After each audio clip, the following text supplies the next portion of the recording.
Sure. So our journey to undertaking PAS 2060, I guess it started with, as I mentioned, I just took on the role. I mean, previously, whilst we looked, we tried to be a sustainable company, there was no one person that actually looked after it. I think that's probably where a lot of companies are, that they don't have a dedicated resource. And actually worth noting that this is only one small part of my job. So I understand how hard it is to put the time towards that for smaller companies.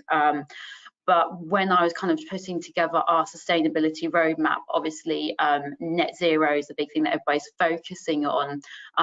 That's obviously quite far down the line for a lot of companies, and it certainly is for us. We've got a net zero target of 2045. So I started looking at what we could do in between then to try and help us to get to that point and get us in kind of good stead. So carbon neutral obviously comes up in a lot of places. So there is, I guess, some element of kind of people can attack it a little bit of greenwashing. So when I came across PAS 2060, I thought, well, this is fantastic because one, you get the certification, so any kind of claims, because there's so many places you can go online and spend £10, you can get carbon neutral within the space of half an hour.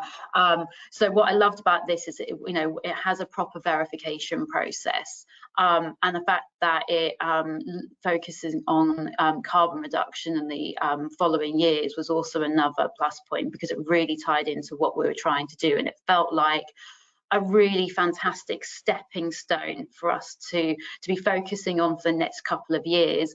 And I guess, so I started Googling a few things and NQA come up, and I actually spoke to quite a few companies, but you guys are fantastic. Henry, who I spoke to originally, I think God knows how many times I sent him questions, and Amber, you were incredibly patient the whole way through. So yeah, so that's why I kind of ended up going with you guys, because it is a complicated process, and if you are a single person in a company with no team, you really want a company that you can rely on. So yeah, that's kind of why I ended up falling with you guys. So, and that's why you got stuck with me and all my questions for so long.